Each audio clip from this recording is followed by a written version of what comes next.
L'info éco avec Capital. On commence par la bonne nouvelle du jour, les prix du gaz devraient diminuer en janvier 2024. Le 1er juillet dernier, les tarifs réglementés de vente du gaz ont disparu. Depuis cette date, la Commission de régulation de l'énergie publie chaque mois son prix repère. Or, après plusieurs mois de hausse, cet indicateur s'affiche en baisse en janvier. Les fournisseurs pourraient donc répercuter cette baisse sur les clients. On enchaîne avec le chiffre du jour qui concerne les passoires thermiques. En Nouvelle-Aquitaine, un pavillon classé F ou G au DPE se vend en moyenne 22% moins cher qu'une maison notée D.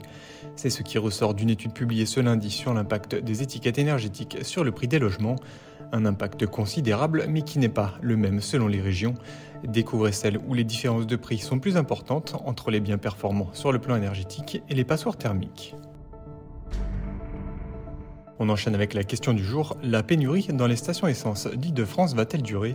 Une grève des transporteurs sous-traitants de Total Énergie a entraîné un déficit d'approvisionnement de carburant en Île-de-France, conséquence de longues files d'attente devant certaines stations-service. Notre journaliste fait le point sur la situation. Et pour finir, l'info pratique du jour, le virus du Covid-19 regagne du terrain en France avec un nouveau sous-variant. Que faire concrètement si vous êtes testé positif ? Isolement, arrêt de travail, cas contact. Capital vous rappelle les recommandations des autorités sanitaires en cas de test positif au Covid. C'était l'info éco avec Capital.